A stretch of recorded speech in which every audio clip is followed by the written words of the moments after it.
오늘 말씀의 제목은 복음, 구원을 주시는 하나님의 능력이란 제목으로 말씀을 나누겠습니다. 젊은 남녀 간에 교제가 길어지면 어떤 일들이 있냐면 이제 결혼을 염두하게 됩니다. 그리고 결혼을 염두하게 되면 상대의 부모님이나 형제들에게 또 지인들에게 내 상대자를 이렇게 소개하려고 하는 것이 일반적인 행태예요. 왜냐하면 그 사람과 함께 앞으로 영원히 동고동락할 것이고 앞으로 남은 인생을 그와 함께 동반할 것이기 때문에 자기의 가족들과 지인들에게, 친한 지인들에게 내 배우자 될 사람을 소개하는 것이 너무나 당연합니다. 그런데 어떤 경우를 보면 세월이 한참 지났음에도 불구하고 내가 교제하고 있는 상대를 어느 누구에게도 소개하지 않는 경우가 있습니다. 분명히 누군가 교제하는 것 같은데 계속 소개를 하지 않아요. 그러면 그 관계가 어떻게 됩니까? 계속 지속되기가 어려워집니다. 한쪽에서, 남자가 됐든 여자가 됐든 한쪽에서 결혼을 꿈꾸면서 이제는 때가 돼서 좀 나를 소개해 줬으면 좋겠는데 안 알린단 말이에요. 그럴 때 문제가 생기게 마련이고 또 그것으로 인하여서 두 사람이 헤어지는 경우도 많이 있습니다. 제가 이 이야기를 왜 합니까? 예수를 믿으면서 예수를 믿는 성도들이 이렇게 살아가는 분들이 참으로 많아요. 입으로는 하나님을 사랑한다고 말하지만 세상 한가운데서는 하나님을 사랑함을 드러내지 않는 자들이 있습니다. 내가 불리하면 가정 안에서도 내가 예수 믿는 것을 감추기도 하고 또 사회에서도 그렇고 또 내가 하나님을 사랑한다고 말하면서도 하나님을 사랑하는 것을 말하는 것을 커밍아웃 수준으로 여기는 경우가 많이 있습니다. 왜 이렇습니까? 하나님과 앞으로 동행하면서 동고동락할 생각이 전혀 없는 거예요. 자신이 꾸리고 있는 가정이나 자신이 몸담고 있는 공동체에서 하나님이 주인 되시고 하나님이 그 가정과 공동체와 회사와 사회를 책임져 주실 거라는 믿음이 전혀 없기 때문에 자신이 하나님과 사랑하고 있음을 사람들에게 알리지 않습니다. 예수를 믿는다고 해야 될지 모르겠습니다. 삶의 모든 영역에서 하나님이 하나님 되심을 증거하지 않으면서 그저 그렇게 살아가는 경우가 많습니다. 오늘 본문은 이러한 자들에게 아주 큰 경고와 교훈의 말씀이 될 것입니다. 바울은 복음에 대한 정체성을 분명하게 우리에게 알려줘요. 하나님을 사랑하면서 어떻게 하나님을 드러내지 않을 수 있냐? 하나님을 사랑하면서 어떻게 세상 가운데서 하나님을 소개하지 않을 수 있냐? 이 이야기를 지금 하고 있는 것입니다. 그럼 바울은 도대체 이 짧은 구절 안에서 어떤 이야기를 할까? 이것을 오늘 우리가 살펴야 되겠습니다. 바울은 복음에 대해서 이미 앞서서 자신의 정체성에 대해서 밝혔습니다. 첫 번째로는 하나님과의 관계 속에서 자기의 정체성을 밝혔어요. 자신은 원래 예수님을 믿는 자들을 죽이러 다니는 사람이었습니다. 그런데 예수를 만나고부터 도리어 예수 그리스도의 종이 된 자입니다. 그래서 하나님과 관계에서 자신은 종이고 하나님은 주인이다 라는 것을 이미 밝혔습니다. 그리고 두 번째로 자신의 정체성은 하나님이 자신을 택하시고 파송하셨기 때문에 자신은 사도가 되었다라는 것을 밝혔어요. 하나님의 사명의 입장에서 자신의 정체성이 무엇인지를 분명히 앞에서 밝힌 것이죠. 그리고 오늘 본문에서 자신의 정체성은 이제 세상 사람들을 향한 자신의 정체성이 무엇인지를 밝히고 있는 것입니다. 그래서 14절을 보면 뭐라고 이야기하냐면 하나님 앞에서 자신의 정체성을 말하는 게 아니라 세상 사람들 앞에서 자신이 누구인가를 말할 때 헬라인이나 야만인이나 지혜 있는 자나 어리석은 자에게 내가 빚진 자입니다. 이렇게 말하고 있는 것이죠. 좀 이해가 되지 않습니다. 왜냐하면 여지껏 정체성을 이야기할 때는 삼위 하나님과 연계해서 설명했는데 갑자기 14절에서는 세상 사람들 앞에서 내가 빚진 자입니다 라고 이야기를 하고 있는 거예요. 도대체 무슨 말을 하려고 하는 걸까? 왜 빚진 자라고 말할까? 그것도 하나님이 아니라 세상 사람들을 향하여서 빚진 자라고 말할까? 이것이 이제 우리가 이해해야 될 부분인 것이죠. 바울은 그리스도 때문에 복음을 전하는 사도가 되었습니다. 그리스도께서는 하나님이심에도 불구하고 하나님이시기를 스스로 포기하셨어요. 그리고 자발적으로 종이 되셨습니다. 온전히 자신의 뜻대로가 아니라 성부의 뜻대로 순종하는 삶을 살았어요. 그래서 종의 실체가 무엇인지를 우리에게 알려주셨어요. 죄인들이 파기해버린 하나님과의 언약을 만족시키기 위하여서 하나님의 진노의 그 잔을 주님이 스스로 다 마시우면서 주님은 목숨을 내버리기까지 순종의 삶, 노예로서의 삶이 무엇인지를 알려줘서 우리가 갚아야 될 그 하나님의 공의, 그 채무를 주님이 스스로 갚아주셨다는 것입니다. 그래서 바울은 예수 그리스도로 말미암아서 하나님께 갚아야 될 채무를 변제받게 된 거예요. 그래서 그리스도의 종이 되었습니다. 그 채무를 갚기 위해서. 그래서 복음을 전함으로 자신의 채무를 갚으려고 한 것입니다. 자신의 어떠함으로 인한 것이 아니라 삼위 하나님께서 자신을 세상에서 구별하여서 하나님의 뜻을 온 세상에, 하나님의 복음을 온 세상에 전파하라고 세상 가운데 파송하셨기 때문에 바울은 하나님께 갚는 것이 아니라 세상 사람들에게 이 복음을 증거해야 됨을 깨달은 것이에요. 그래서 자신은 그리스도의 노예이지만 하나님의 복음을 증거할 수밖에 없는 복음의 빚진 자, 그리고 그 복음을 받고 수혜를 누려야 될 자가 세상 사람들 가운데 있음을 지금 말하고 있는 것입니다. 그래서 바울은 자신의 인생이 복음을 중심으로 흘러가기를 소망을 했습니다. 자신이 계획했고 자신이 꿈꿨던 인생이 아니라 이미 복음 앞에 빚진 자이기 때문에 이 복음을 증거함으로 자신의 인생의 계획을 다 전환한 것입니다. 바울이라고 꿈이 없었겠습니까? 바울처럼 학식이 많고 바울처럼 유대인들 중에 굉장히 주목받는 집안의 사람이었으면 얼마나 그 꿈과 그 권세가 원대하고 컸겠습니까? 그런데 바울은 이 모든 것을 복음으로 전환해 버립니다. 그래서 자신의 삶 전체가 복음으로 충만하기를 원하는 거예요. 자신이 나이 들어감에 따라서 복음이 점점 더 쪼그라드는 것이 아니라 바울이 바라는 것은 복음이 충만해지는 것. 복음의 충만함이 그의 꿈이 어느 정도입니까? 바울은 그냥 자기 나라에서 멈추지 않아요. 지중해 연안에 있었던 로마가 다 지배하였던 전체를 바라보면서 그 나라가 하나님의 복음으로 충만해지기를 소망함으로 자신의 인생의 계획을 수정한 것입니다. 그래서 바울은 자기 인생에서 복음이 중심을 차지하지 않으면 견딜 수가 없는 겁니다. 이 말의 의미는 뭡니까? 예수를 믿는다 하면서도 복음을 여러분들의 인생으로 중심에 놓지 않으면 여러분들은 반드시 다른 것을 여러분의 인생에 두고 살아갈 수밖에 없다는 말씀이에요.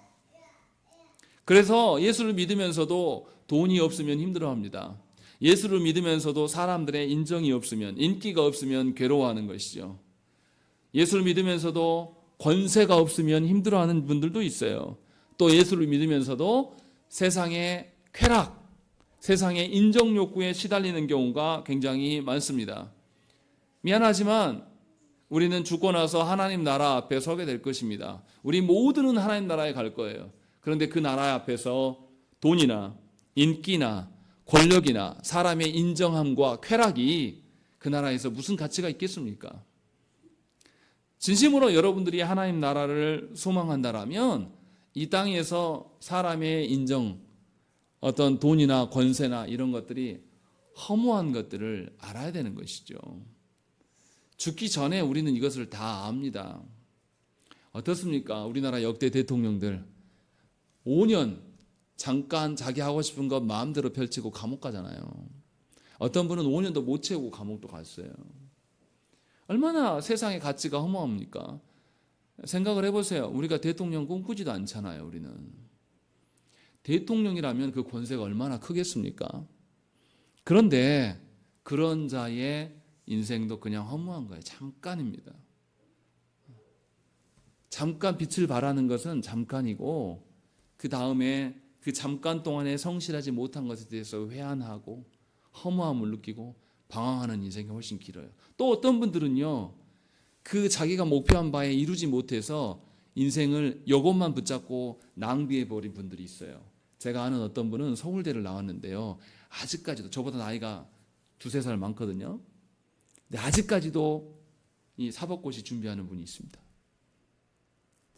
서울대 나온 게 죄예요, 그 사람에게는. 차라리 서울대 안 나온 게 더 나았을 수도 있어요.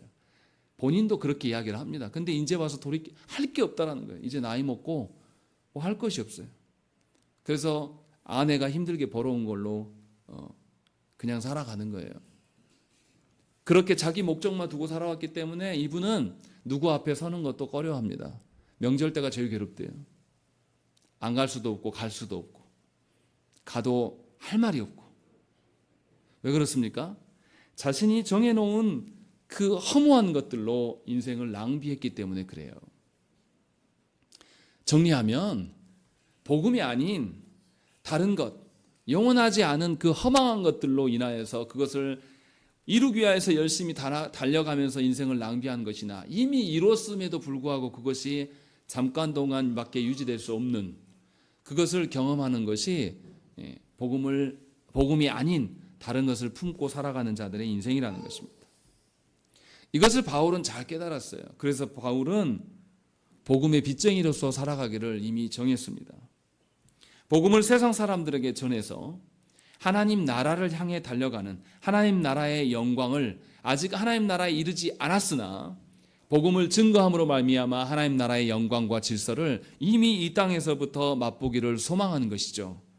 그래서 바울은 때를 얻든지 못 얻든지 복음을 증거하는 일에 대해서 힘쓰고 애썼던 자입니다. 복음을 중심으로 살아가는 사람은 복음이 가장 복된 것이기 때문에 누구를 만나든지 어떤 상황에 든지 간에 복음에 대한 이야기를 한다는 것이죠. 또 두 번째로는 복음의 빚쟁이이기 때문에 자신이 복음을 전한다고 해서 누구에게 칭찬 듣거나 그것이 자신의 자랑거리가 된다든가 아니면 그 일로 인하여서 수고의 대가를 바랄 리가 없다라는 것이에요. 바울은 그래서 뭐라고 했습니까? 바울이 복음을 전하는 것, 자신이 복음을 전하는 것이 결코 자랑할 것이 없고 부득불 자신이 해야 할 일이라고 말씀하고 고백했다라는 것입니다. 이처럼 진정으로 복음의 빚진 자로 살아가는 사람은 분명하게 자신의 공로를 인정해 주기를 원하지 않는다라는 것입니다. 그런데도 우리가 보고 있는 교회의 직분자들은 이 인정을 굉장히 요구합니다. 어떤 사람은 돈으로, 어떤 사람은 사람의 인정 욕구로 원할 때가 많아요.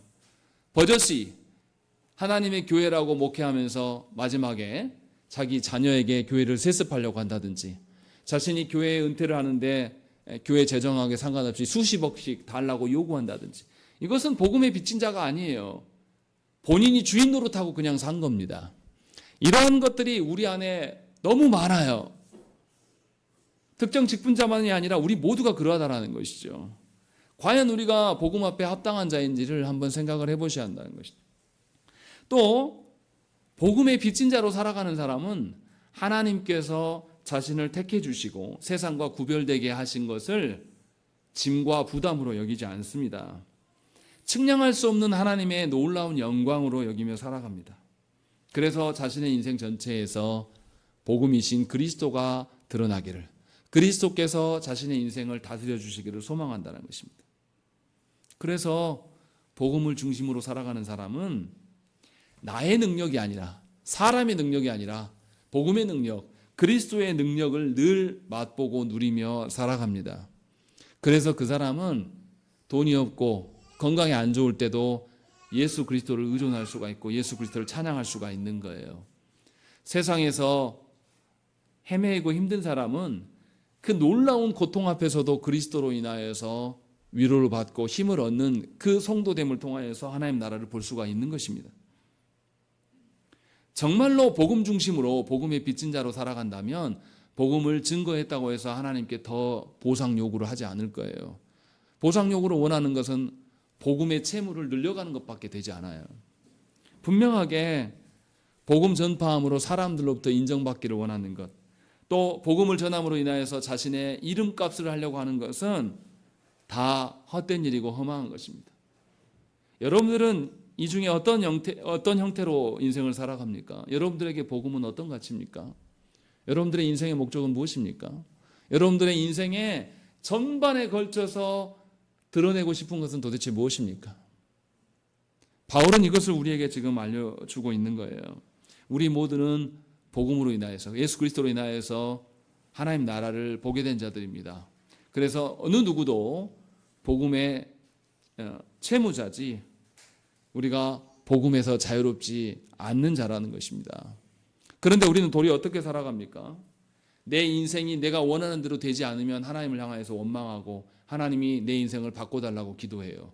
마치 누가 채무자인 것처럼, 하나님이 채무자인 것처럼, 마치 우리가 하나님께 채권자인 양, 하나님 어떻게 나한테 이러실 수 있습니까? 하나님 어떻게 내 인생이 이럽니까? 라고 원망하면서 저주하면서 하나님께서 주신 인생을 평가절하하면서 우리가 그렇게 살아가고 있는 것은 아닙니까? 그렇다면 돌이키셔야 돼요. 하나님의 복음이라는 것은 여러분들의 부유해지고, 여러분들이 권세가 많아지고, 여러분들이 세상에서 한 가닥 해서 복음이 더 드러나는 것이 결코 아니에요.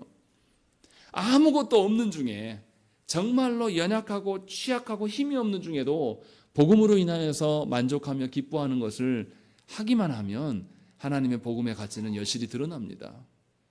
복음의 가치가 드러나는 것은 우리에게 어떠한 희생과 우리의 어떤 투자도 요구하지 않아요. 순전히 삼위 하나님께서 행하시는 것이고, 그 삼위 하나님 행하시는 혜택을 누리며 살아가는 것이 복음의 빚진 자의 삶이라는 것입니다. 바울은 이것을 우리에게 지금 말씀하고 있어요. 그러니 복음을 중심으로 살아가는 사람은 하나님의 베푸시는 은혜와 은총으로 사는 자예요. 이 사람의 인생은 세상의 가치와 달라요. 이 사람의 인생은 세상의 욕망을 따라서 남들이 다 걸어가는 대세를 따라가지 않아요. 남들과 다른 인생을 살아갈 수가 있는 거예요. 그것을 지금 바울은 우리에게 이야기를 하고 있는 겁니다. 그리고 바울이 복음에 대해서 빚진 자라고 말하는 또 다른 측면을 우리가 한번 생각을 해봐야 돼요. 바울은 어떤 특정 대상자들에게만 빚져 있다라고 말하지 않습니다. 복음의 채무자는 세상 모든 사람에 대해서 빚쟁인 겁니다. 다시 말하면 복음에 대한 책임감의 규모는 어떤 한 사람에게만 매여 있는 게 아니라 우주 전체를 바라보고 있는 거예요. 이렇게 바라보면 그 사람은 뭘 전망하고 삽니까? 우주 전체를 품고 살아가는 거예요. 그래서 복음의 빚진 자는 마음이 넓습니다. 하나님의 마음으로 전체를 아우르는 시각을 갖게 된다는 것입니다. 지금 우리 정치에서 대통령이 지명하는 그 지명자들의 형태를 봐보세요. 얼마나 생각이 좁습니까? 국방부 장관이라는 사람이 나와서 하는 소리가 친일파 뭐 그럴 수도 있지 이렇게 말한단 말이에요. 나라 팔아먹어도 괜찮대요. 여성가족부 장관이라는 사람이 나와서 자기는 그런 거 없다라고 했는데 이 자기의 재산을 계속 빼돌리는 게 계속 나타나잖아요. 얼마나 시야가 좁습니까? 자기밖에 몰라요. 자기 집안밖에 몰라요. 그런 사람이 나라의 대표가 어떻습니까? 이 나라의 모든 자원들을 자기를 위하여서 다 휘저어버릴 거예요. 그런 사람은 리더자로 세우면 안 됩니다. 세상도 그렇게 말해요. 예수 믿는 여러분들은 하나님 나라의 군사예요. 그런데 여러분들의 시각이 아주 좁아서 나의 어떠함, 내 새끼들의 어떠함, 내 가족의 어떠함, 내 교회의 어떠함에 머물러 있는 것은 여러분들은 복음과 상관없는 자들이에요. 복음의 빚진 자로 살아가는 사람은 그 시각이 전 우주적이고 전 세계적입니다. 그래서 나만이 어떠함을 말하지 않아요. 복음 앞에서 살아가는 사람은 전체를 아우를 수 있는 눈을 하나님께서 주셨어요. 바울은 지금 그렇게 말하고 있는 거예요. 그래서 바울은 이 로마서를 쓰는 것이 로마 시민권자들에게, 예수 믿는 사람들에게만 국한된 것이 아니라 온 역사 가운데 있는 예수 믿는 자들, 하나님의 택한 자들을 향하여서 이 복음의 가치를 말씀한 겁니다. 그래서 우리가 지금까지도 2000년 전에 이미 죽어버린 그 바울의 기록들을 살피고 있는 거 아닙니까? 얼마나 이게 놀랍습니까? 이것이 복음의 가치예요. 이렇게 복음은 세상이 만들어 놓은 어떤 인종이나 신분이나 빈부나 이런 모든 체계를 다 뛰어넘을 수가 있는 겁니다. 복음은 그런 가치가 있는 거예요. 그래서 이 복음이 로마를 뛰어넘어서 전 세계를 지배하게 됩니다. 실제로 4세기에 이르러서 로마의 황제가 이제 기독교를 인정할 수밖에 없는 구조로 바뀌지 않습니까? 바울은 이것을 이미 4세기 이르기 전에 훨씬 몇백 년 전부터 이것을 알고 있었고 이것을 소망하면서 살아간 것이죠. 그래서 참된 그리스도인들은 복음에 대해서 전 우주적인 책무를 알고 있습니다.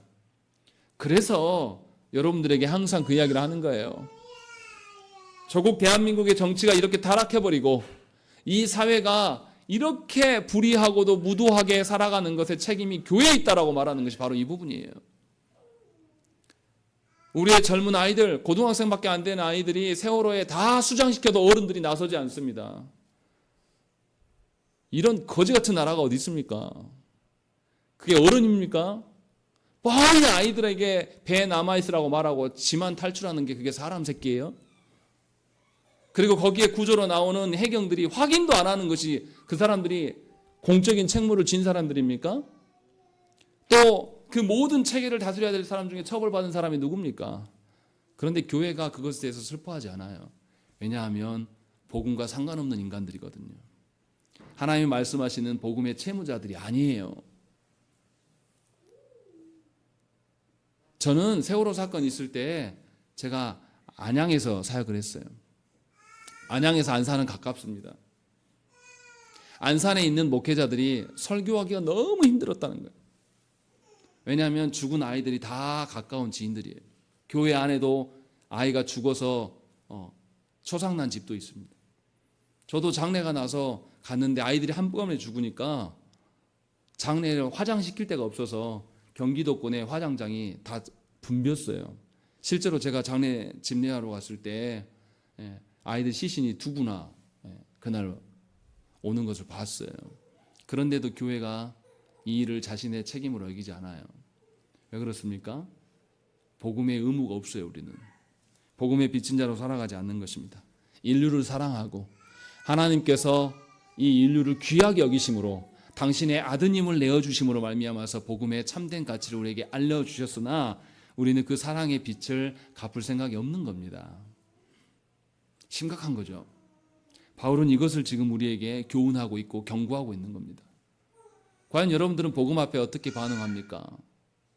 과연 여러분들은 여러분들의 인생 가운데 복음의 가치가 얼마만큼 드러나기를 소망합니까? 돌아보셔야 됩니다. 그리고 15절에 바울이 뭐라고 말합니까? 우리 15절 말씀을 한번 읽겠습니다. 시작.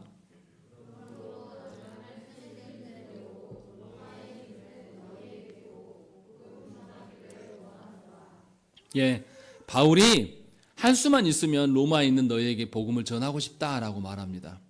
그런데 좀 이상하지 않습니까? 바울이 이미 로마에 가기를 소망을 했었어요. 그런데 하나님 허락하셨습니까? 안 하셨습니까? 안 하셨어요. 이쯤 되면 우리는 어떤 생각을 합니까? 복음을 전하고 싶었으나 하나님께서 가지 못하게 막으셨단 말이에요.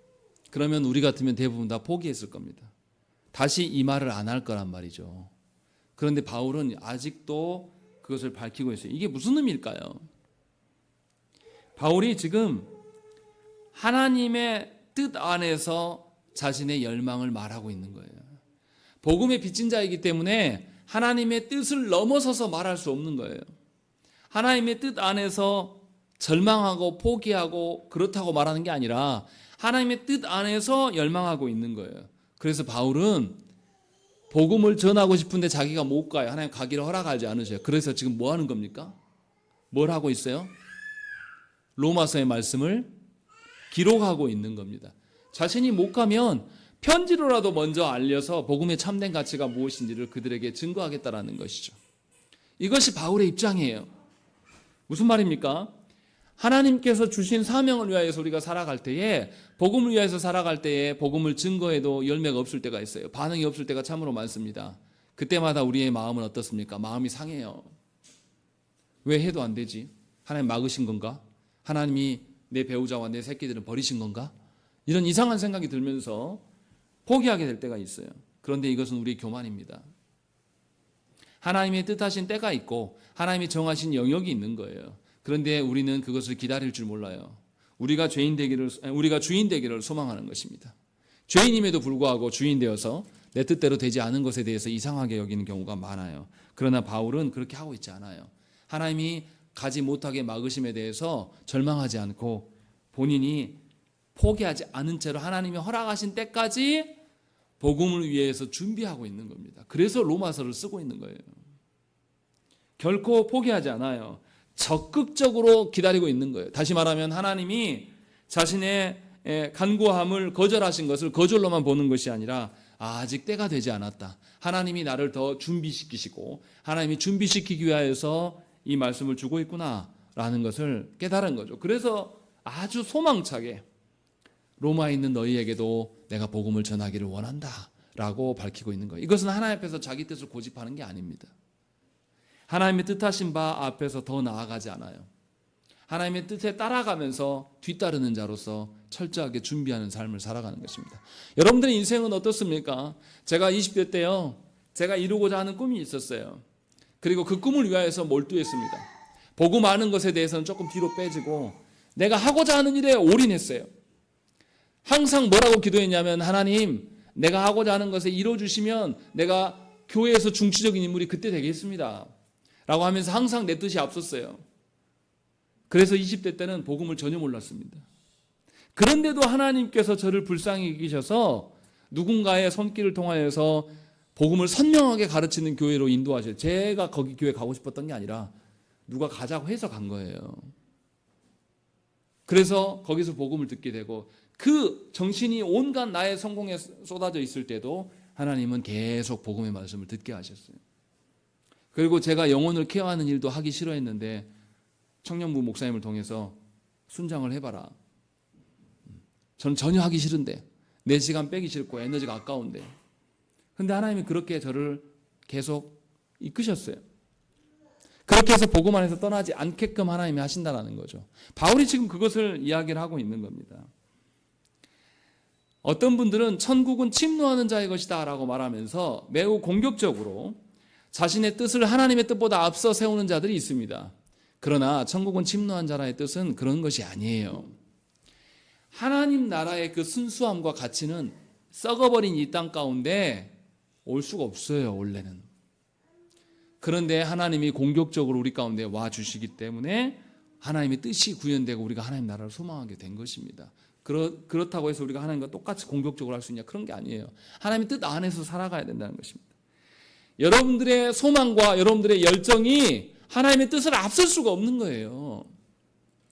한국교회에서 자꾸만 열정 이야기하는 교회들이 많이 있습니다. 하나님의 뜻을 모르는 열정은요, 무서워버립니다. 하나님의 뜻을 모르고 자기 주장을 더 앞세우는 경우가 많아요. 여러분들 어떻습니까? 여러분들도 분명히 복음으로 포장을 했을 거예요. 여러분들의 인생의 소망과 인생의 목적을 복음으로 다 포장은 해놨을 겁니다. 그런데 하나님께서 그것을 내려놓으라고 하실 때 여러분들은 내려놓을 수 있냐 이 말이죠. 바울은 그 이야기를 하고 있는 거예요. 내려놓은데 어쩔 수 없어서 울며 돌아보면서 그렇게 내려놓느냐고. 바울은 그러지 않아요. 매우 기쁘게 하나님 아직 허락하시지 않았지만 나는 진정으로 너희에게 복음을 전하고 싶다. 그래서 지금 내가 할 수 있는 게 뭐냐? 이 글로 써서 너에게 복음을 증거하는 거다 라고 해서 지금 이 이야기를 하고 있는 거예요. 여러분들이 진실로 여러분들의 인생의 삶의 목적이 하나님께 종속되지 않으면 여러분들은 행복할 수가 없어요. 여러분들은 하나님과 무관한 채로 하나님을 대적하면서 살아갈 수밖에 없는 겁니다. 바울은 지금 그 이야기를 하고 있는 거예요. 또 어떤 이들은 이렇게도 말해요. 자신이 경험한 목회가 전부라고 말하는 분들이 있습니다. 그래서 자기가 교회를 다 한대요. 그래서 후배 목사들에게 전부 간섭하고 이렇게 해야 된다고 하는 분들이 너무나 많습니다. 그러나 하나님의 일하심과 하나님의 인도하심은 시대와 장소와 다 다른 상황이 있어요. 우리는 다 뛰어넘지 못합니다. 그래서 우리는 사람의 경험을 따르는 것이 아니라 하나님의 뜻에 따라서 우리의 삶을 다시금 돌아봐야 돼요. 사람이 말하는 내가 보기에 멋있어 보이고 훌륭해 보이는 사람이 말하는 것을 우리의 인생으로 목적으로 삼아서는 안 되고 영원하신 하나님의 그 뜻 안에서 우리의 인생을 돌아봐야 한다는 것입니다. 이처럼 복음을 어떻게 대하느냐, 복음에 대한 우리의 태도가 어떻게 되느냐에 따라서 우리의 인생은 달라질 것입니다. 여러분들의 인생은 집착하는 인생이 아니라 진실로 하나님 나라를 소망하면서 여유롭게 살아갈 수가 있게 되는 거예요. 그렇지 않고 자기가 정한 뜻대로 살아가면요, 자기가 정해놓은 한계 속에서만 살아가는 거예요. 누가 한계를 주지 않았어요. 스스로 자기 자신이 그렇게 판단해버립니다. 그래서 그 영역 안에 살아가는 거예요. 또 자신의 뜻이 있는데 그 뜻을 가로막는 사람이 있으면 그 사람에게 무례하게 행동해요. 하나님의 뜻도 능가해버렸는데 누구를 무례하지 않게 하겠습니까? 또 하나님의 뜻이 아니라 자기 뜻을 가기 때문에 지속될 수가 없어요. 그런데도 계속 피폐한 삶을 고집하는 것이죠. 여러분들은 복음에 대한 태도가 어떠합니까? 진실로 하나님의 뜻 안에서 여러분들의 인생이 설계되기를 소망합니까? 하나님께서 한정 지어놓은 그 안에서 여러분들이 하나님의 복음을 드러내기 위해서 할 수 있는 것을 찾고 구합니까? 바울은 지금 그것을 우리에게 묻고 있는 겁니다. 그래서 15절의 말씀을 하고 있는 거예요. 이어서 16절을 보겠습니다. 우리 16절 읽겠습니다. 시작.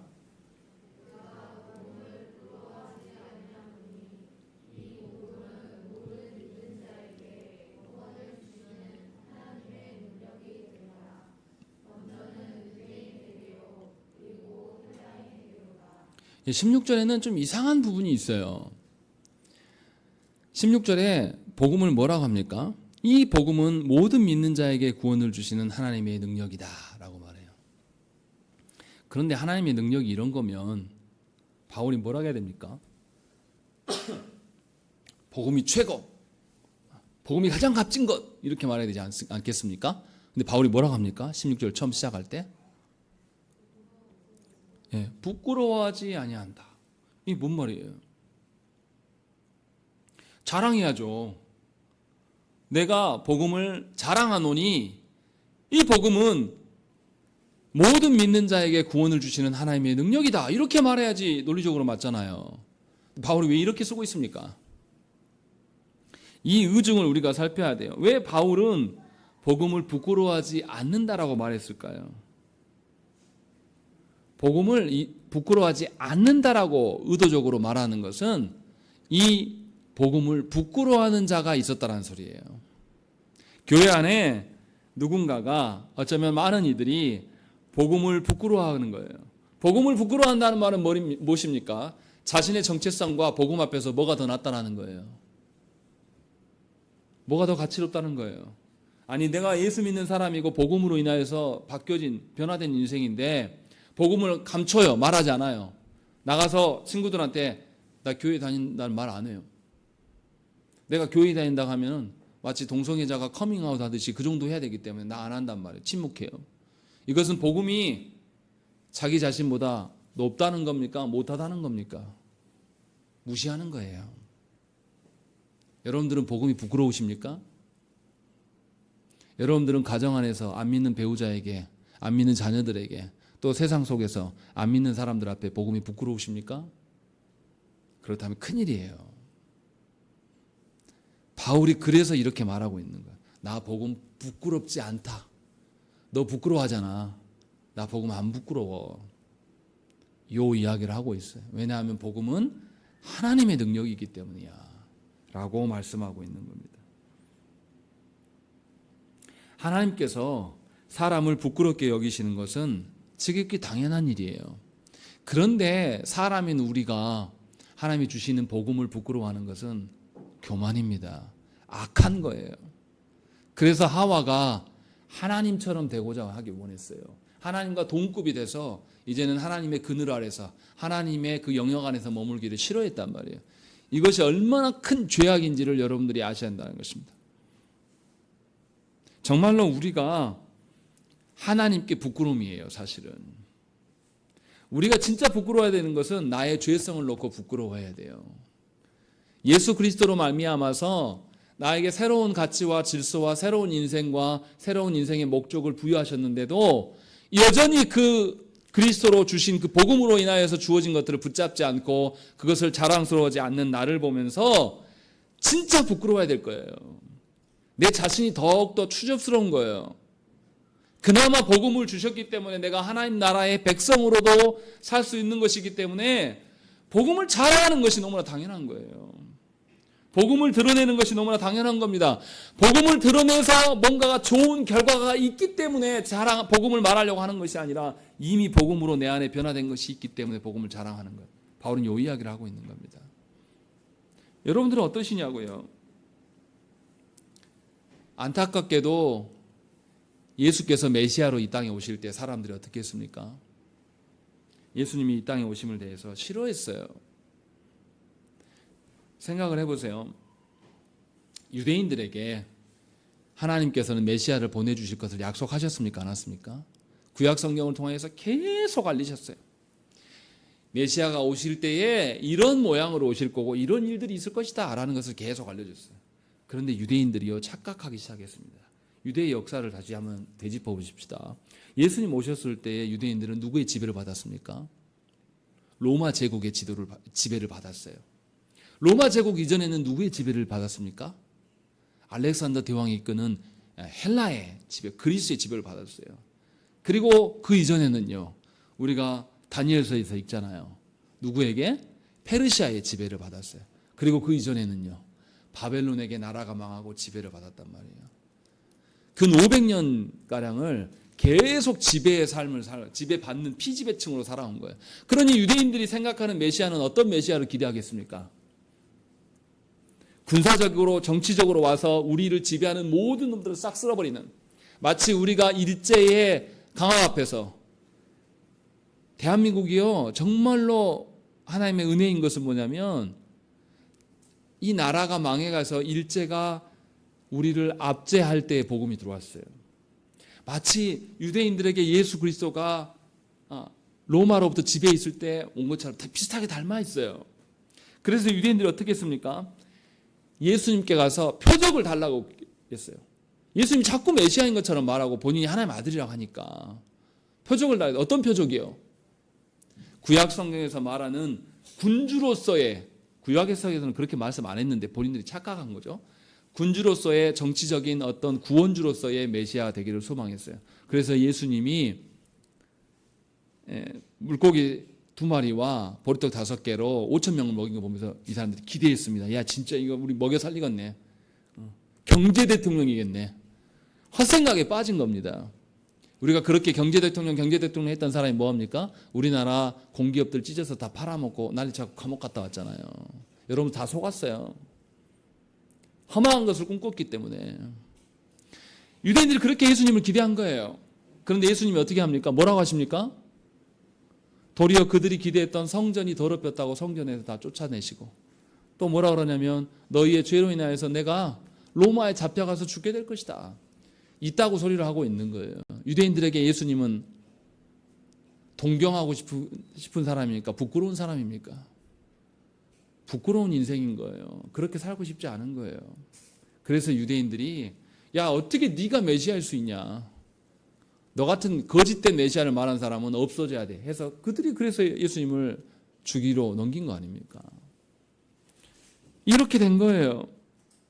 왜요? 자기 방식대로 메시아를 발견한 겁니다.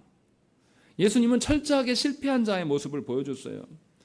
유대인들에게 십자가는요, 믿을 수 없는, 유대인들에게 십자가는요 자기의 인생들 가운데, 자기의 민족들 가운데 있어서는 안 될 사건이에요. 그런데 주님은 그 길을 걸어가셨어요. 그리고 끝까지 죽음에 이를 때까지 뭐 하십니까? 십자가에서 죽으셨어요. 그래서 밑에 있는 군중들이 뭐라 합니까? 너나 먼저 구원해봐라 이렇게 조롱한 거예요. 그들이 원했던 메시아와 너무 달랐기 때문에. 그래서 바울이 뭐라고 하냐면 고린도전서 1장 22절과 23절 말씀에 유대인은 표적을 구하고 헬라인은 지혜를 찾으나 우리는 십자가에 못 박힌 그리스도를 전하니 유대인에게는 꺼리끼는 것이요 이방인에게는 미련한 것이로되라고 되어 있어요. 무슨 말 하려고 하는 겁니까? 복음은 세상의 가치로 봤을 때는 피하고 싶은 겁니다. 꺼리끼는 거예요. 세상의 질서는 뭡니까? 여러분들한테 뭐 하라고 합니까? 돈 많이 벌어서 부유하게 살고 해외여행도 좀 하고 좋은 차 타고 배 빵빵하게 살으라고, 그것이 인생의 성공이고 행복이다. 세상은 우리에게 이렇게 말해요. 그래서 여러분들이 무엇을 존중합니까? 직장을 그렇게도 존중해요. 내 신앙을 약간 포기하고서라도 직장을 향해서 살아가는 거죠. 여러분들이 이미 세상에 세뇌되어 있는 거예요. 일정 부분. 그것을 이룬 사람은 이룬 대로 거기에서 권세를 누리느라고 정신을 못 차리고, 못 이룬 사람은 못 이룬 대로 이루지 못함에 대해서 스스로 막 한탄하면서 괴로운 나날들을 보내는 겁니다. 이런 자에게 복음의 능력이 드러나겠습니까? 복음은 걸리는 것이에요. 복음은 귀찮은 거예요. 복음의 가치를 계속 들으면 들을수록 여러분들이 꿈꿔왔던 것을 계속 저해해요. 복음이. 그러니 얼마나 괴롭겠습니까? 그래서 복음을 자랑하지 않는 자는 반드시 복음을 수치스럽게 여깁니다. 둘 중에 하나예요. 중간은 없습니다. 여러분들은 복음을 자랑합니까? 수치스럽게 생각합니까? 아주 이거 심각한 문제예요. 여러분들이 복음을 자랑하지 않으면 여러분 성도로서의 기쁨과 만족을 누릴 수 없습니다. 절대 누릴 수 없어요. 복음의 가치대로 여러분의 인생을 다시금 재설정하면요, 하나님이 도우십니다. 여러분들의 인생 가운데 썩어 없어질 세상의 욕망 따라서 그것을 이루지 못해서 괴로운, 또 이뤄서 교만한 이런 것들을 버리고 살 수가 있게 돼요. 진실로 하나님 앞에서 내 능력이 없어도요, 하나님의 능력으로 하나님 나라의 가치가 여실히 드러날 수가 있게 되는 거예요. 내가 내 자녀를 지키지 못해도요, 하나님께서 내 새끼를 하나님 나라 백성으로, 하나님 나라 일꾼으로 사용하실 거예요. 그것으로 만족하는 일들이 벌어지게 될 겁니다. 지금 바울은 그 이야기를 하고 있는 거예요. 그런데 세상은요, 복음을 수치스러운 것으로 여겨요. 심지어 세상은, 요즘 젊은이들은 뭐라고 말합니까? 복음을 민중의 아편으로 여깁니다. 교회 다니는 것처럼 멍청한 게 어딨냐. 교회 다니는 것들 치고 제대로 된 인간이 없다. 이기적인 놈들밖에 없더라. 이런 이야기를 해요. 그리고 세상에 허탄하고 허망한 것들을 자랑합니다. 그렇게 살라고. 그래서 다르잖아요. 저도 그랬어요. 20대 때부터 친구들 만나면 뭐 자랑합니까? 저는 친구들이 복음으로 인하여서 즐겁고 행복한 자랑한 사람 한 명도 본 적이 없습니다.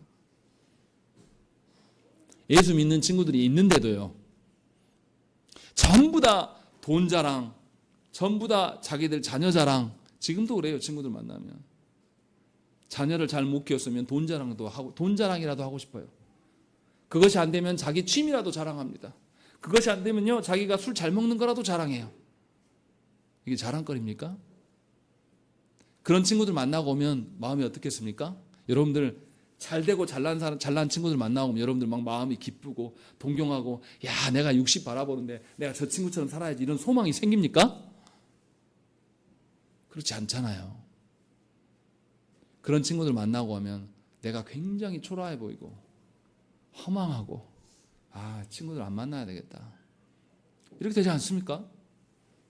그런데도 왜 그곳에서 계속 머무냐 이 말이에요. 여러분들에게 하나님께서는 복음을 주셨어요. 그 가치를 뛰어넘을 수 있는, 그렇게 살 필요가 없는 하나님 나라의 질서와 그러한 삶이 있음을 우리에게 알려줬어요. 그래서 여러분들에게 복음을 자랑하라고 했어요. 사람들 앞에서가 아니라 하나님 앞에서 복음을 자랑하면서 살아갈 때에 하나님께서 여러분들을 지키실 것이라고 약속하신 거란 말이에요. 그래서 우리가 그리스도인이 된 겁니다. 그런 복된 삶이 있는 거예요. 그런데 심각한 것은 누구도 복음을 자랑하지 않습니까? 이제는 교회도 복음을 자랑하지 않아요. 사람의 소원이나 이 땅에서 만사 형통하는 것이 예수 믿는 복이라고 말해버립니다. 그것이 교회가 되어버렸어요. 복음의 가치를 위하여서 말하고 복음을 지켜내는 것이 교회라고 생각하지 않는단 말이에요. 그래서 담임 목사를 청빙할 때도 어떻게 합니까? 그 사람이 어느 대학 나왔더냐, 그 사람이 무슨 스펙이 있냐, 그 사람이 얼마나 많은 사람들을 끌어모아서 교회를 성공시켰느냐, 요거 보고 있는 거예요. 복음의 가치는 하나도 없는 겁니다. 복음을 자랑하지 않아요. 이것이 교회가 된 겁니다. 무슨 말씀을 드리려고 하는 겁니까? 우리가 참다운 성도되고 참다운 교회 되려면요, 우리 시대에 유행하는 교회와 우리 시대에 유행하는 성도됨을 벗어 던지셔야 됩니다. 흔히 일반적인 교회, 흔히 말하는 힘 있는 교회, 그런 교회를 구상하면서 생각하면서 정향교회 오면 여러분들을 착각하신 거예요. 목회자인 저와 여러분들이 소망하는 것이 다른 거예요. 하나 되어서 함께 힘써서 교회를 세워갈 수가 없어요.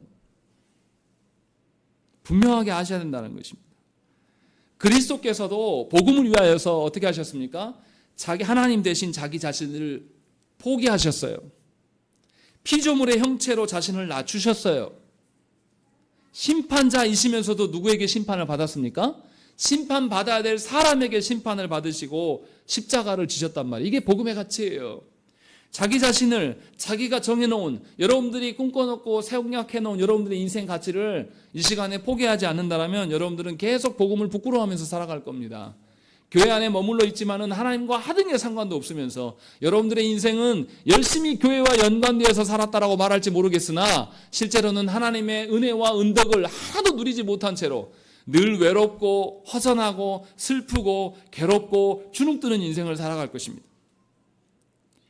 그것이 복음을 싫어하는 자, 복음을 부끄럽게 여기는 자의 삶이라는 것을 분명히 밝히고 있는 거예요. 분명히 하나님께서는 우리를 교회되게 하셨고 하나님 나라 백성 되게 하셨습니다. 교회는 이 땅에서 정복하고 군림하는 자가 아니에요. 이 땅을 섬기는 자들이에요. 예수 그리스도께서 그러하신 것처럼 예수 그리스도께서 자신을 우리 같은 것들을 위한 대속물로, 태워서 없어질 그 제물로 자신을 내어주셨어요. 그래서 우리는 하나님 앞에 선 거예요. 생각을 해보세요. 한 번 세상에 맛을 들여서요, 한 번 부유해지고 한 번 커진 사람이 쉽게 그 권세를 내려놓을 수 있습니까? 스스로 그 권자를 내려온 사람이 있어요? 없습니다. 그래서 사람은 타락하는 거예요. 누군가에 의해서 강제 집행해서 내려와야지만 그것을 내려놓을 수 있는 거예요. 권세도 그렇고요, 풍요함도 그래요. 40몇 평 산 사람이 10몇 평 집에 가서 살 수 있습니까? 병들어요. 10몇 평 살던 사람이 20몇 평 살면 어떻게 돼요? 감사가 절로 나옵니다. 기쁨이 절로 나오지만 40몇 평 산 사람이 20몇 평 산 집으로 옮기면 시험 들고 병 들고 낭망하는 삶을 살아요. 그런데 하나님은 우리에게 그런 기준을 들이미시지 않는다라는 거예요. 하늘의 가치들, 이 땅에서 초월한 가치들을 우리에게 보여주시면서 분명하게 말씀하고 있는 거예요. 복음은 구원받는 자들을 위한 하나님의 능력이다 라고 말씀하고 있는 거예요. 하나님의 능력이 실패한 적이 있습니까? 하나님의 능력이 불안한 적이 있냐고요? 없다니까요. 여러분들이 하나님 나라 백성으로, 여러분들이 하나님 나라의 복음의 빚진 자로 살아가는 데 있어서 불안하거나 실패할 수 있겠냐 이 말이에요. 그럴 수 없다라는 거예요. 하나님의 능력으로 여러분들의 인생을, 여러분들의 주권한 이후의 영혼의 삶까지도 하나님이 책임지시고 부르시고 계신 거예요. 그런데 우리는 그 앞에서 뭐합니까? 하나님의 능력 앞에 서 있으면서도, 복음을 받았음에도 불구하고 복음을 자랑하는 일에서 주저하는 거예요. 두려워하고 있는 겁니다. 굉장히 이상한 거잖아요. 바울이 지금 그 이야기를 우리에게 하고 있는 겁니다. 복음이 어떻게 세상에서 자취를 감출 수 있겠습니까? 조국 교회가 완전히 타락해서 교회가 난리 법석이에요 지금. 그렇다고 해서 복음이 없어지겠습니까? 바울이 복음 뭐라고 하는데요? 16절에 있는 것처럼 복음은 모든 믿는 자에게 구원을 주시는 하나님의 능력이다 라는 것이죠. 결단코 없어지지 않는다. 유대인에게나 헬라인에게 모두에게 복음의 가치는 계속 지속될 것이다 라고 이야기하는 거예요. 놀라운 것은 유대인만이 아니에요. 헬라인에게도, 아직 하나님을 알지 못하는 자들에게도 복음의 능력이 실패할 수 없고 계속 존속될 것을 우리에게 말씀하고 있는 거예요. 여러분들은 그 복음 앞에 어떻게 서 있습니까? 이 말씀을 듣고 여러분들이 하나님의 말씀, 복음에 대해서 어떻게 태도를 취하고 있는지 돌아보셔야 됩니다. 진정으로 여러분들의 삶이 하나님의 능력으로 살아가는 삶이 되기를 원해요.